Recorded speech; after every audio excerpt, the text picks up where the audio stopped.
Mesdames et messieurs, bonsoir et bienvenue dans ce journal, le sommaire. Le Ghana appelle l'Organisation des Nations Unies à reconnaître la traite négrière comme un crime majeur contre l'humanité. À Kinshasa, la menace d'une pénurie de carburant inquiète la population. En Haïti, 750 militaires tchadiens déployés pour lutter contre les gangs armés. Allô? Je viens juste de sortir du resto. Non mais, c'était incroyable. Le décor, les lumières, le dessert. Attends, j'ai fait de superbes photos. Faut que je te les envoie. Raccroche pas. Oui, je t'envoie les photos.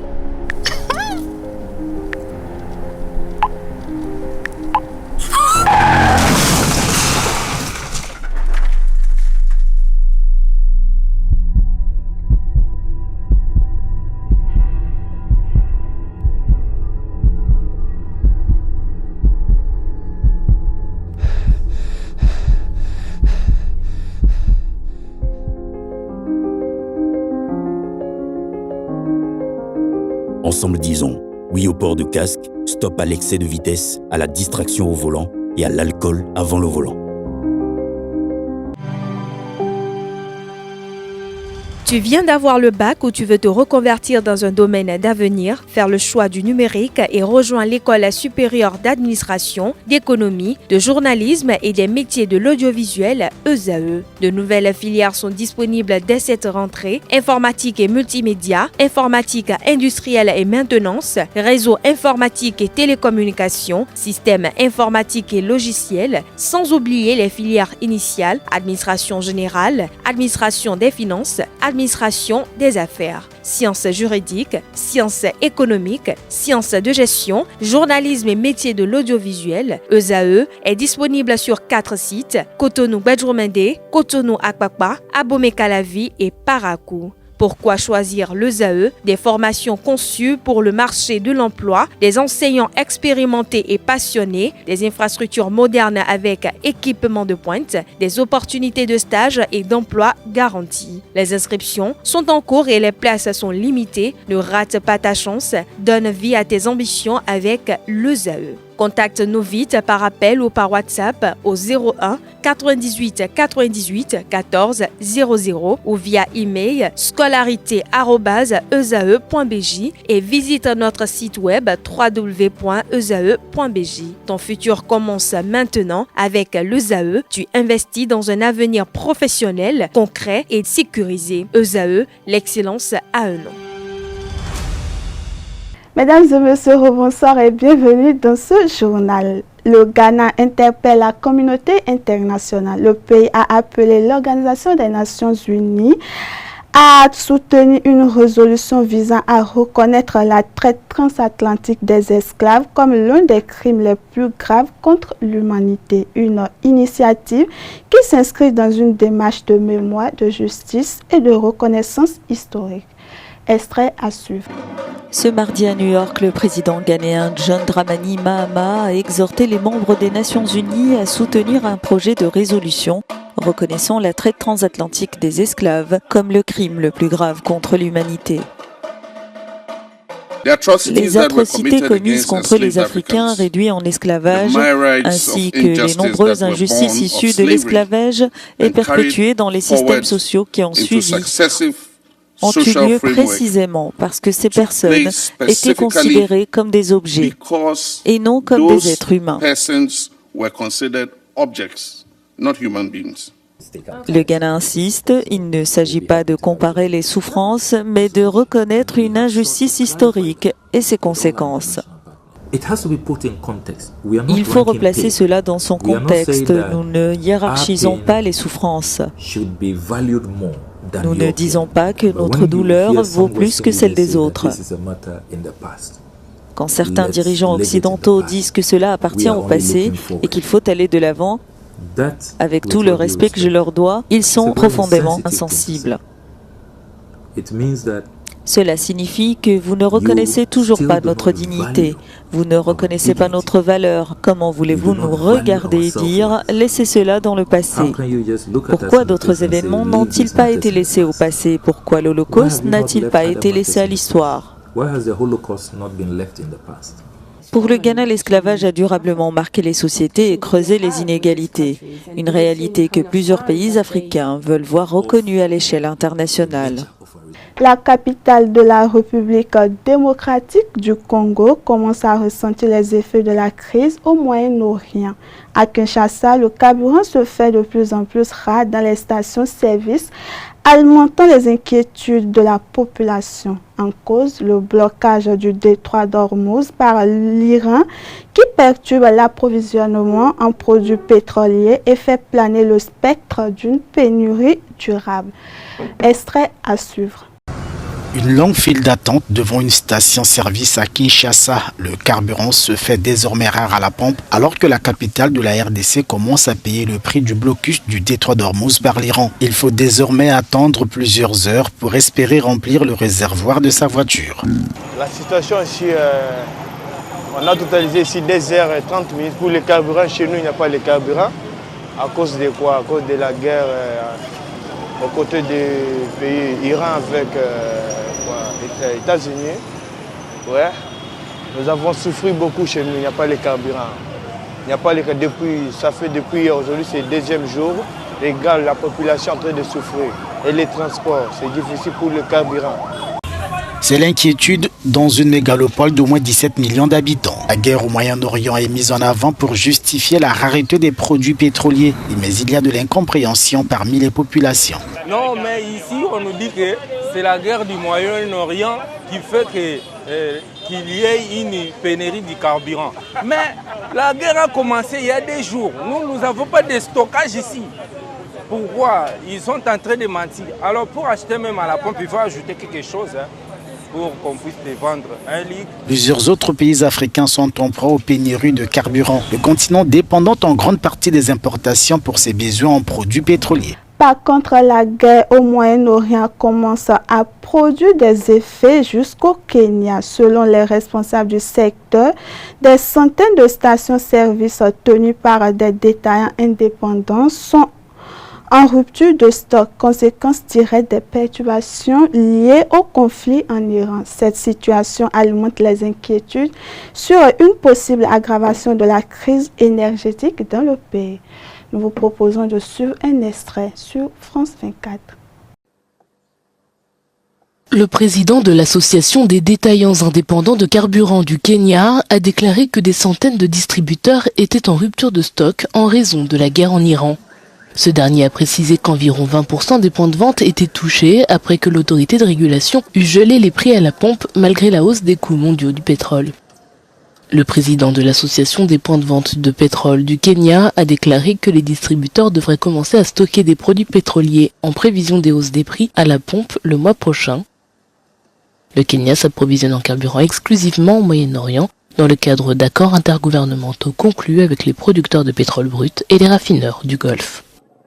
Face à l'insécurité grandissante, le Tchad s'engage aux côtés d'Haïti. Environ 750 militaires tchadiens seront déployés pour appuyer la lutte contre les gangs armés qui contrôlent une grande partie de la capitale, Port-au-Prince. Cette intervention vise à contribuer au rétablissement de l'ordre dans un pays en proie à une crise sécuritaire majeure. 750 militaires tchadiens doivent être déployés en Haïti pour une mission de combat avant de passer à une mission de maintien de la paix. 50 soldats du génie militaire, des menuisiers, des plombiers ou encore des électriciens sont attendus dans l'île dès la fin du mois de mars pour aider à la construction de la base. Ils seront ensuite rejoints par 350 soldats à la fin du mois d'avril et le reste du contingent tchadien devrait arriver en Haïti courant juin.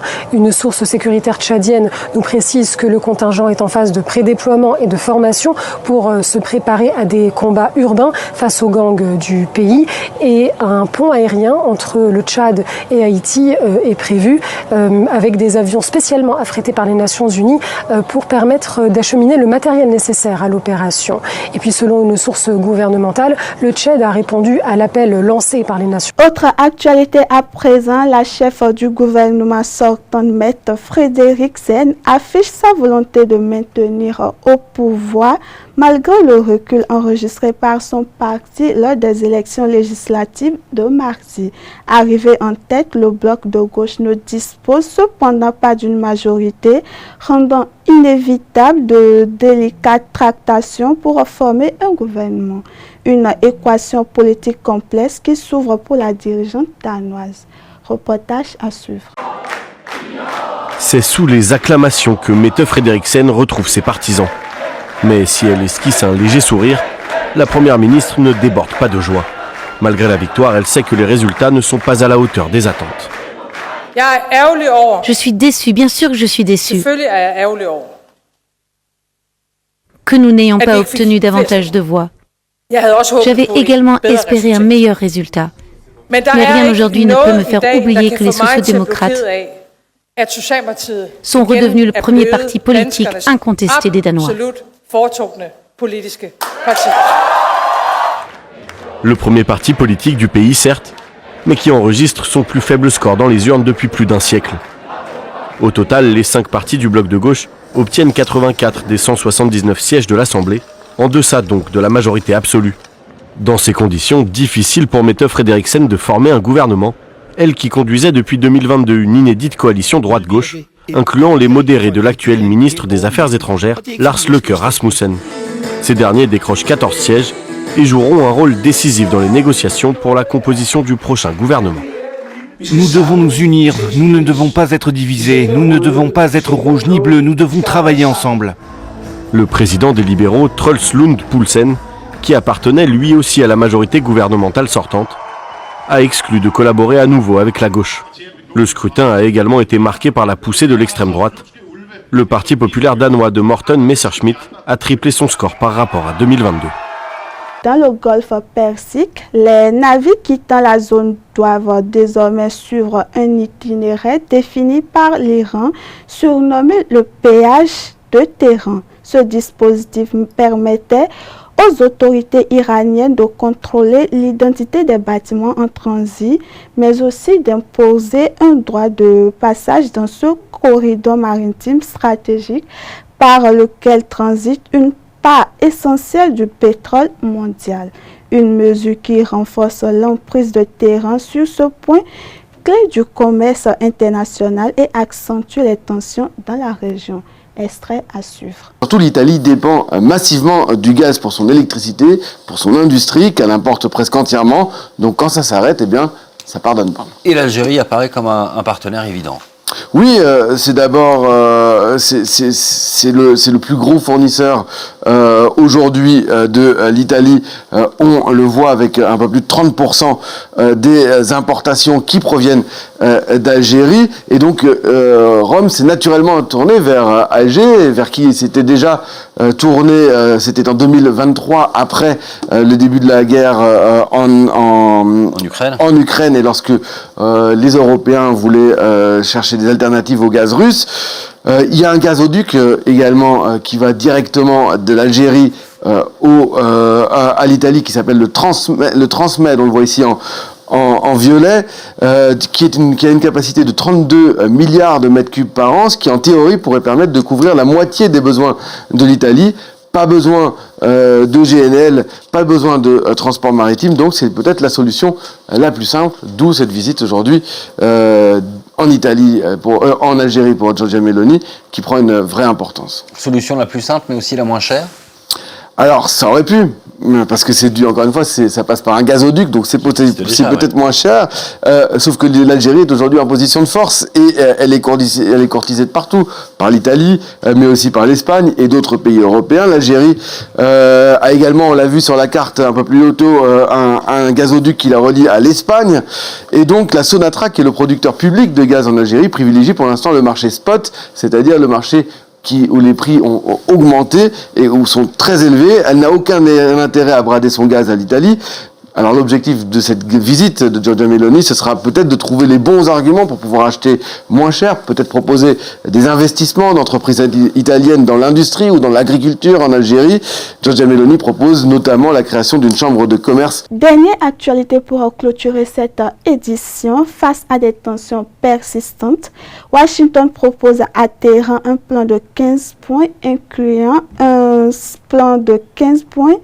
autant pour moi, incluant le cessez-le-feu d'un mois afin de permettre l'examen de différentes demandes iraniennes. En retour, l'Iran affiche une ouverture en s'engageant à laisser passer les navires non hostiles dans le détroit d'Ormuz, un passage clé pour le commerce mondial du pétrole. Des gestes réciproques qui pourraient ouvrir la voie à une accalmie, même si les incertitudes demeurent. Donald Trump persiste et signe. Il maintient de négocier avec Téhéran et selon lui, cela va dans le bon sens. Ils nous ont offert un cadeau et je ne vais pas vous dire ce que c'est comme cadeau, mais c'est un prix conséquent. C'est lié au pétrole et au gaz et c'est un très beau geste de leur part. Ça montre que nous avons affaire aux bonnes personnes. L'identité de ces bonnes personnes reste inconnue, mais le contour des négociations évoquées par le président se répand dans la presse. Le New York Times et la chaîne de télévision israélienne Channel 12 font état d'un plan en 15 points qui aurait été transmis à l'Iran par l'intermédiaire du Pakistan. Selon ces médias, le plan prévoit notamment que Téhéran remette à Washington tout le combustible nucléaire enrichi dont il dispose, laisse le détroit d'Ormuz ouvert et renonce à soutenir ses proxys au Moyen-Orient comme le Hezbollah ou le Hamas. Démenti formel de Téhéran, il n'y a aucune négociation en cours. Vos contradictions internes sont-elles allées si loin que vous en êtes désormais à négocier avec vous-même? Depuis le début, notre position a été claire et reste inchangée. Nous ne transigerons jamais avec vous. Autre information dévoilée par des médias comme le New York Times ou Axios, au moins 1000 soldats américains seraient en passe d'être déployés en renfort au Moyen-Orient. Objectif, sécuriser les bases américaines dans le Golfe et aussi se donner les moyens d'offensive terrestre si nécessaire. Mais là encore, sans aucune confirmation officielle pour le moment. Et voilà qui met fin à cette édition. Mesdames et messieurs, merci de nous avoir suivis.